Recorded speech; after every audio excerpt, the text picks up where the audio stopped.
Hello everybody, I'm Nick Atkin, Chief Exec here at Yorkshire Housing, and you're listening to Raising the Roof podcast, the show that brings business leaders and industry experts together to unpick both the hot topics in housing and beyond. So today is the final episode in season 2, and it's quite timely as it brings together some of the themes from some of the other pods that we've covered in season 2. And it's entitled, Is the Customer Still King or Queen? Joining me today then on our final episode are two guests who bring their own unique knowledge and perspective. First up, Jo Causon. If you've heard Jo speak before, then you'll know she is absolutely passionate about the vital importance of customer service, both for organisations, but also as a contributor to the wider UK economy. Jo heads up the Institute of Customer Service and so is really well placed to explain the link between customer service strategies and actually what happens on the ground in terms of organisational performance. Now, you know we like to do a bit of digging on this podcast, so away from work, Jo's a really keen walker and traveller, and she has travelled all over the globe. So I can't even list all the places she's been to. It's probably easy to say where she hasn't been. But Jo, just a quick one from you. What's your favourite place? Where would you recommend listeners to go to in the world? What's the best place you've been to and why?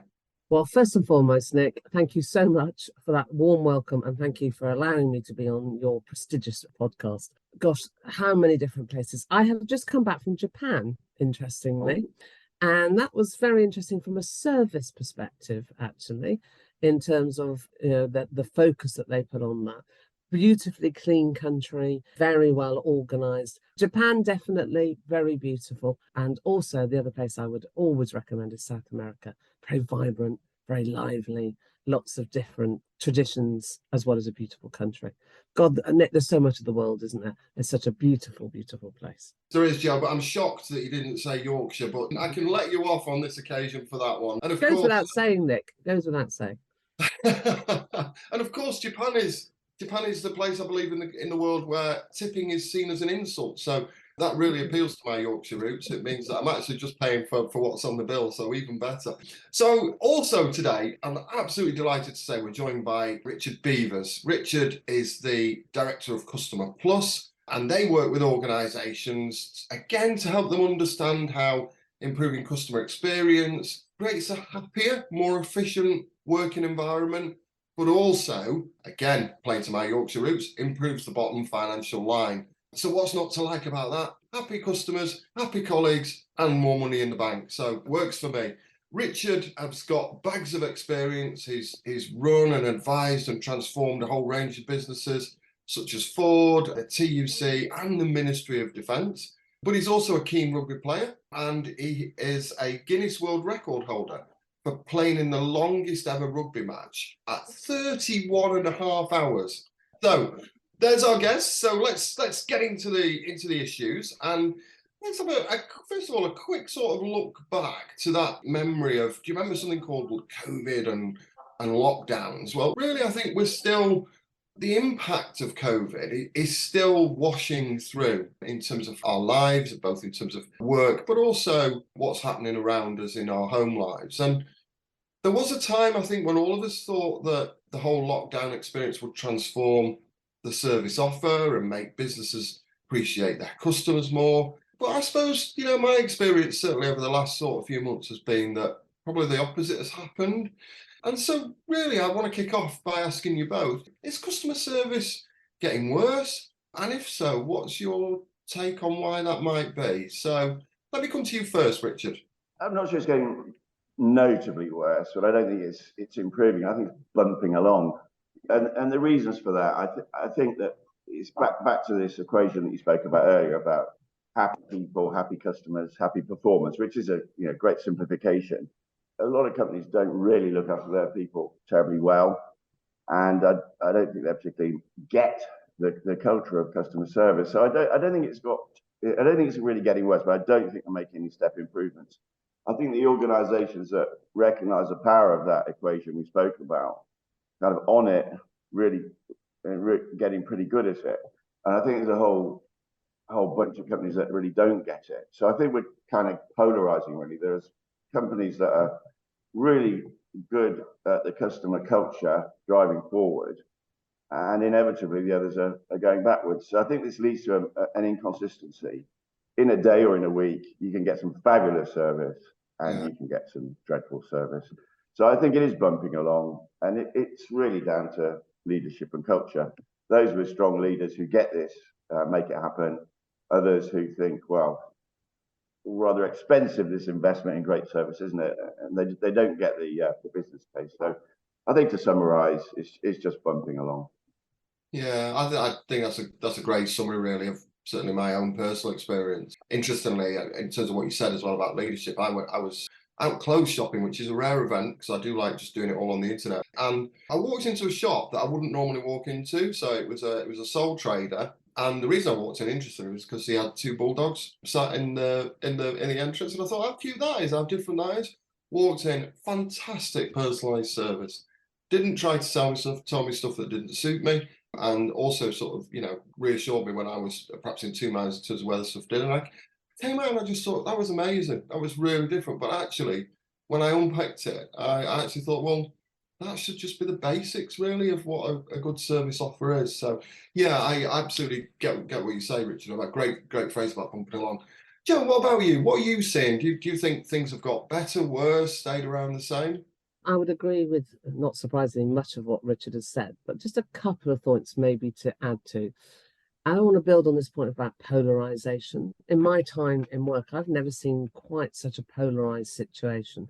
And I think what we're having or what we're seeing is on the back of, and it's not just COVID, it's on the back of Brexit, COVID, cost of living, lots swathes of kind of issues and challenges. For some organizations, they are really struggling to get out of crisis management.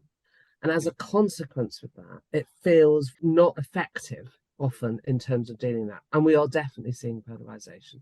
So overall, my argument would be actually that I think customer service is getting worse overall. Right. But I think what we're seeing is some really great, and I'd agree with you, Nick, your example, and I'd also, Richard, I would agree with you, there are some really shining lights. There are some organizations that really get this, and they're really pulling away from the pack.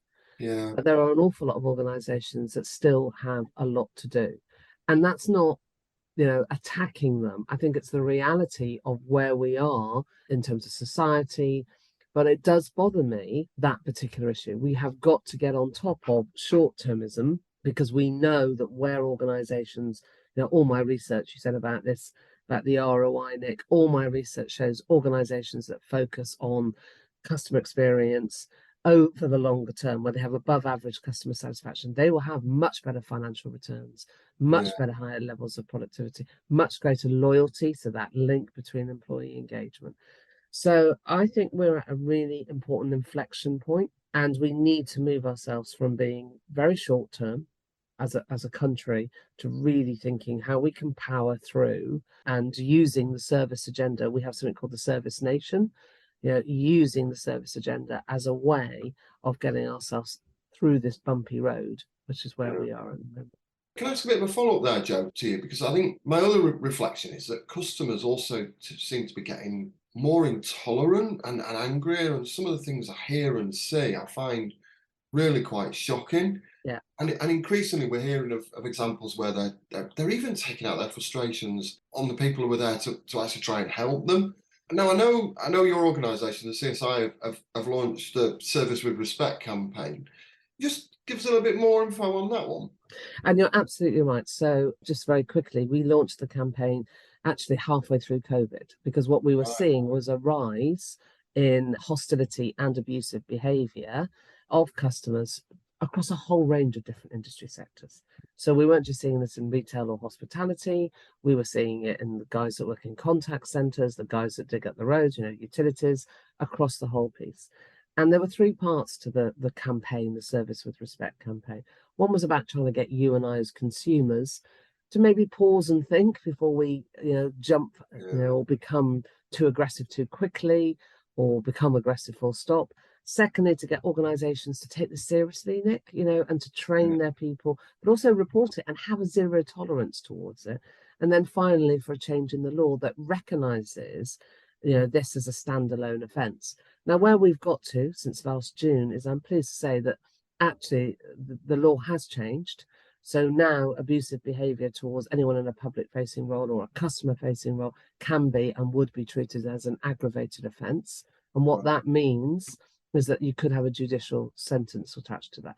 Now, none of us want to send more people to prison, but I think it's about the importance about recognising this important group of people and making sure that we protect them, Nick, sufficiently. Now, roll on 12 months later, almost. We've just rerun the stats, and I'm just going to give you some very scary stats here. So 42% of people in the last 6 months have experienced some form of hostility. Wow. Mostly verbal, but that's still not good enough. But 26% are experiencing physical. Right? Wow. So there's definitely a rise in this. And what the really bad side of this is, Nick, is that over 40% of people as a result of that are thinking about whether they want to continue working in the profession. So this really matters. And what you've got, I think, is, we are frustrated as a nation. There's a lot of stuff that we are having to deal with as customers, as consumers, and our ability to navigate that is really, really important. But nothing excuses us being abusive towards the people that are trying to help us. So there's something there for me about how we're really driving that. And if anyone wants to know, Nick, more about, and thank you for mentioning the Service with Respect campaign, go to our website, sign up. We've got over 250 organisations signed up that support it. And there's some good top tips around how you can address that and try and support that a bit more. That's just a shocking set of statistics. And that whole piece that you said about us all needing to stop and think before perhaps we open our mouths or act is a good one. So the reason that we've picked this topic for the last of season 2, I suppose, is to reflect some of the things that we've been discussing over the last few months, but also I suppose the housing sector has been on a bit of a journey as well. I think there have been some difficult examples that have been highlighted around where the housing sector has perhaps not delivered the standard of service consistently that our customers rightly should expect from us. So just really, when it comes to customer service, what do you think the housing world can learn from other sectors? For example, what are the best examples of customer service that you've personally come across? And I'll come back to Richard. Yeah, I think this is quite a personal thing. I think the banking world is very interesting. I think we've got 4 big banks. Yeah. It may interest you to know that you're more likely to divorce your partner than leave your bank. Then that's a statistic that's true. And I think the big 4 have really taken advantage of the stickiness over the years. And I think that the challenger banks are tremendous. And I've tried a few of them, I work with a few of them, like Starling really stands out to me. You don't have the branch contact, but everything online and by telephone is just so smooth, so helpful. Insurance world, LV is pretty impressive because they're very competitive, but their staff are superb, good systems. Going to more every day, and Pret a Manger, which is fairly upmarket sandwich bar, there's hundreds of them around the place, and I think they are fantastic. And quite interestingly, what they do is you don't get a job there until you work there 2 or 3 days, and then colleagues say, "Is this person one of us? Are they up to it?" I think that's pretty good.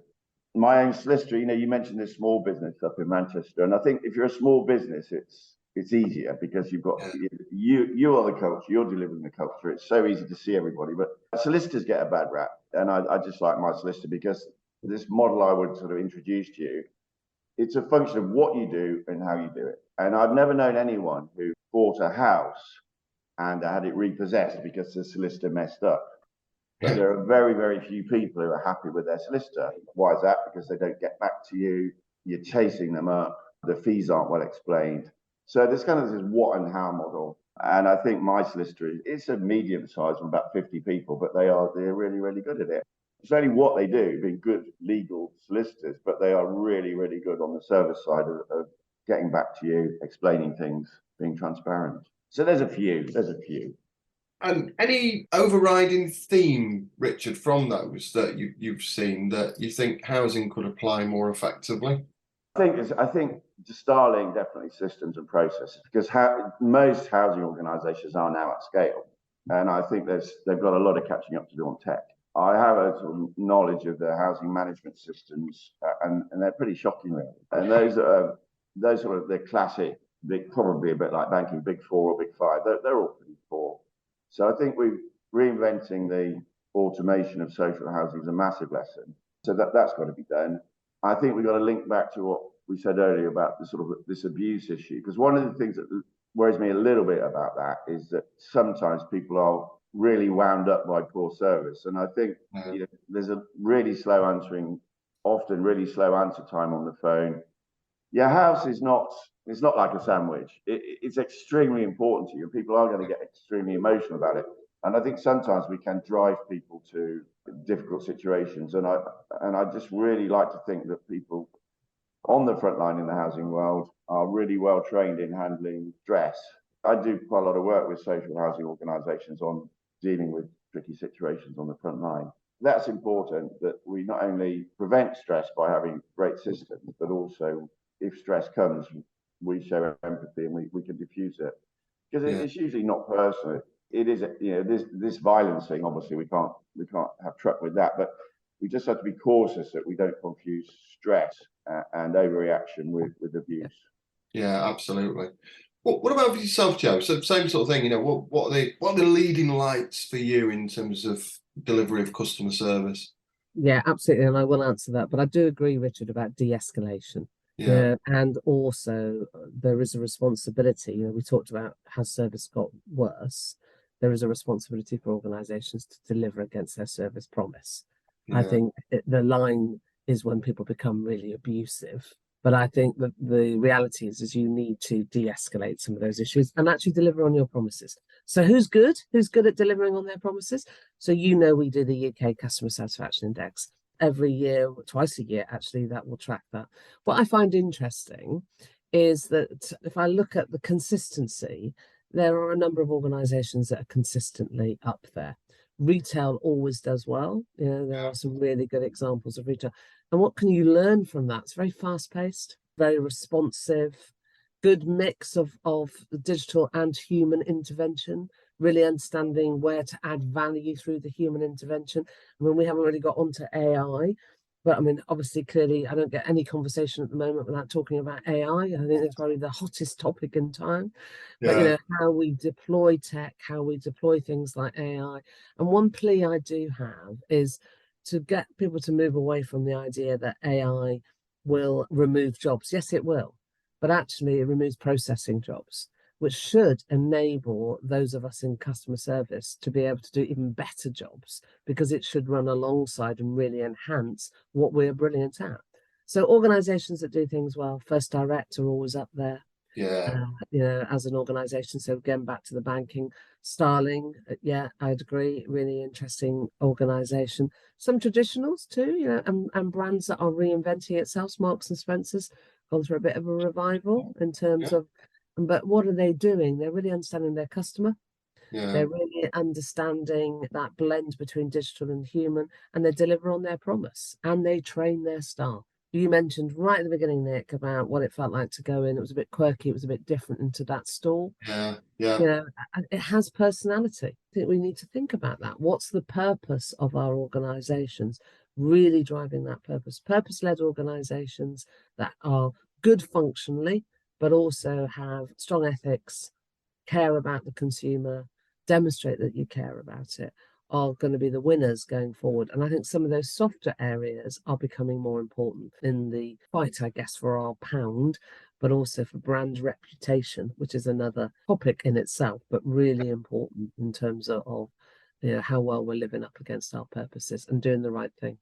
Yeah, absolutely, and I absolutely echo and support the comment you made about First Direct. I banked with them for 26 years. And I have never in that entire time had one negative experience. And you just think, for an organisation that makes money out of holding my money, that's quite an achievement, I think. I think the other one that I always come across, and I've tried to sort of replicate some of the principles in Yorkshire Housing, is Apple. And I just think the simplicity and the way that you're made to feel, both in terms of their digital offering, but also when you're in store, I think is second to none. Really great service. So I want to dip into the housing world next, and I want to sort of touch on something which will light the blue touch paper of housing Twitter accounts. And really, it's about terminology, but terminology in housing does seem to really get people quite excited. And I suppose, is there a difference between customers and tenants? Should the sector ditch the word tenant and landlord? Would that improve services? Or do words not matter? Is it actions? So, Jo, I'm going to come back to you first on this. So I think the bottom line is actions matter more than words, definitely. So how you choose to treat your customers. I've been in situations, I'm sure we all have, where the customer prefers to be called a tenant. And I've actually had some of that feedback about, don't call me a customer, I'm a tenant because of this. So I think it's about listening to your customers. And there's a difference between having a approach which is very customer centric. So whether you're talking to a tenant, whether you're talking to a citizen, whether you're talking to a transport, someone in transport, a passenger, on a train, it's about the mindset that you are deploying. And the mindset needs to be, I'm in active listening mode. I'm trying to resolve the issue, challenge, or problem that there's actually got. I'm understanding the needs of you as an individual and how that's playing against. Personally, I think the term customer is therefore very relevant. But, what I would say is ask your customers what they prefer to be called. It's a bit like when somebody writes to me and decides that they're going to be nice and chummy and chally and all the rest of it. Maybe actually you want to ask me what I'd like to be called before you enter into that. So slightly different kind of approach to it. I think you should apply that. I think they are customers, but I have certainly been in situations where people say, I don't see myself as a customer, I see myself as a tenant, and that brings different responsibilities. So let's be mindful of what our customer wants in terms of that. Great answer. So thanks, Jo. Richard, I know you've balanced on this tightrope in terms of some of the housing organisations that you've worked with. So what's your take on this one? Yeah, I think I'll go with what Jo said about the different industries tend to have different language, which does matter because you go to hospital, you're a patient, aren't you? But you definitely want to be treated as though you are a customer and on all the rights and responsibilities that go with that. So, you have some degree of choice, you are respected, you're treated with dignity. You can't dismiss this as a nonsense. It's absolutely vital that we get language right. I think there's what we might call the micro level where you pick up cues from people, don't you, about how they are. But in the conversation, probably Nick or Mr. Atkin's better than tenant or customer. But then you've got the sort of macro level where you're communicating through things like newsletters and emails and so on. And it might be better to avoid the subject and come up with a completely new word like guests or something like that. I don't know whether that's too twee. Possibly the subject of research, but it's going to be a Brexit, isn't it? 50% of people are going to say customer, 50 people are going to say tenant. But all I would say, it's something to use sensitively. But the fundamental thing is we have to have a customer-focused culture. Absolutely. And it doesn't matter whether inside the organization we are calling it a tenant-focused culture or a customer-focused culture, but everyone gets it. But I'm not sure about these kind of edicts where we say, right, drop the word tenant, everyone must be called a customer. I know that happens in some social housing organizations, and I'm not sure that's a good thing. I think people should flex a little bit between the two.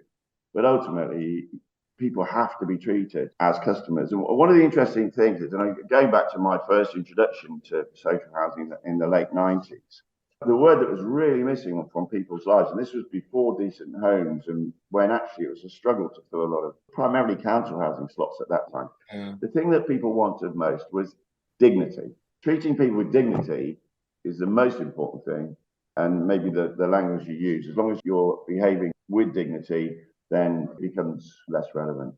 Absolutely spot on. So thanks both of you for that.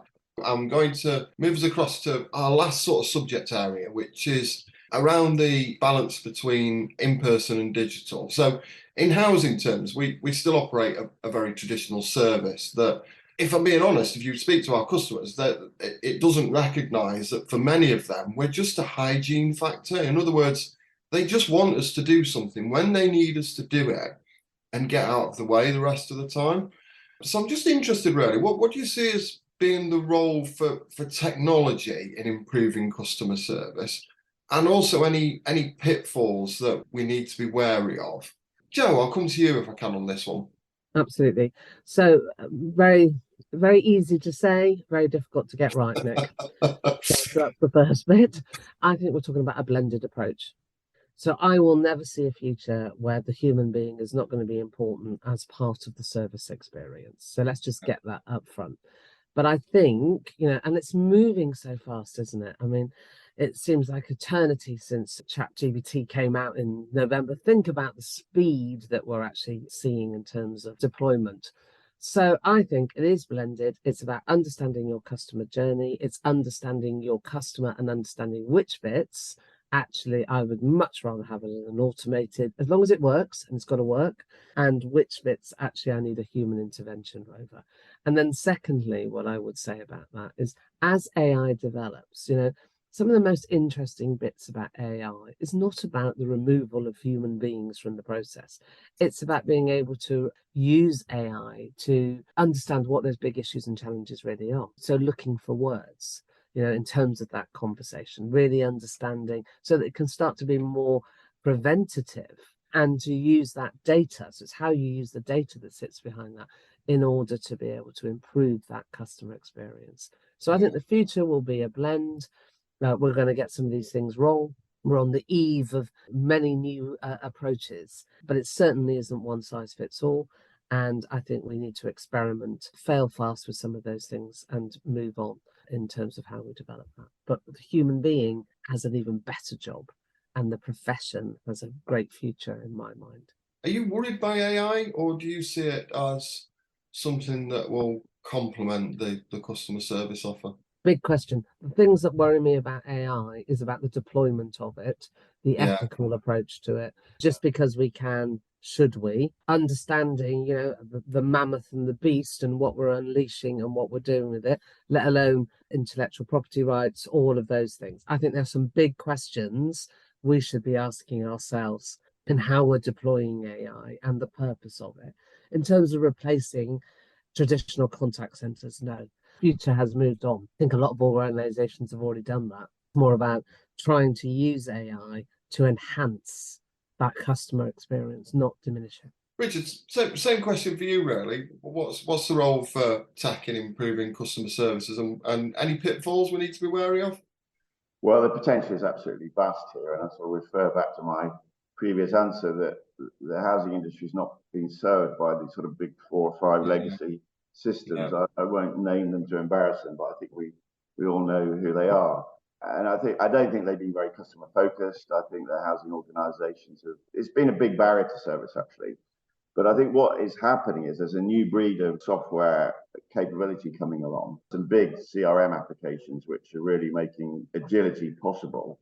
Huge potential to get this right. And I think that the speed and cost of these applications is really coming down, and they can produce this magic formula of improving customer experience for all sorts of reasons. Self-serve, for example, availability of answers pretty quickly, which can be supplemented by the GPT application so that we can interrogate through that. At the back end, if something's missing, your developers, Nick, can go in and use ChatGPT to quickly patch up a particular inquiry in your dashboards and so on. So the cost is coming down. So you're going to get this magical formula of improving customer experience and decreasing costs. So the first thing to do, you've got to start with the customer journey.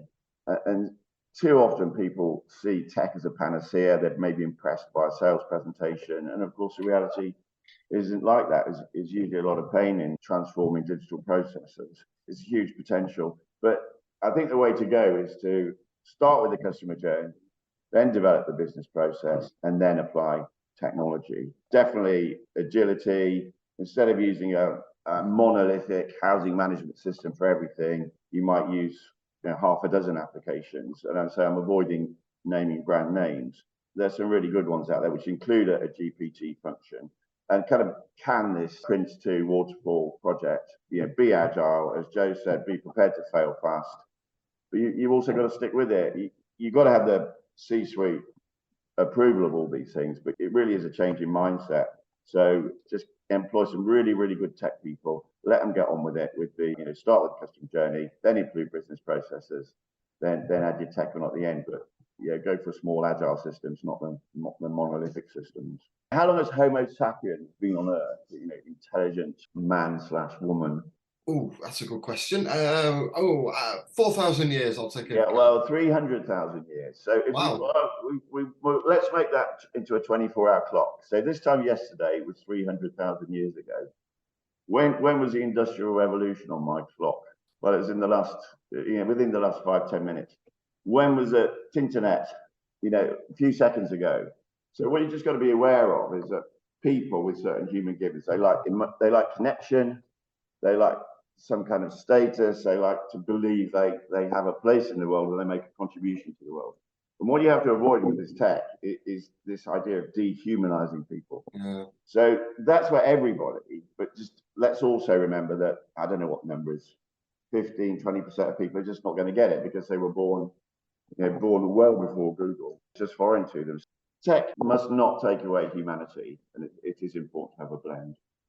Absolutely, and I love it when I get asked a question, Richard, which I get so dramatically wrong as well. So thanks for that. Great way to wrap things up. So we are at the finishing line. So just before we wave the checkered flag, I want to get to the quick fire question. So this time round, several pieces of research have unsurprisingly found that the Yorkshire accent was the UK's best for customer service.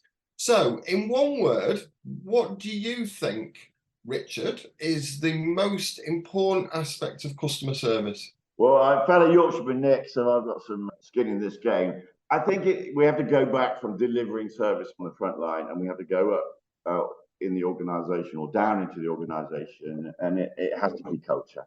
Absolutely. Great. Thank you. Jo, same question to you.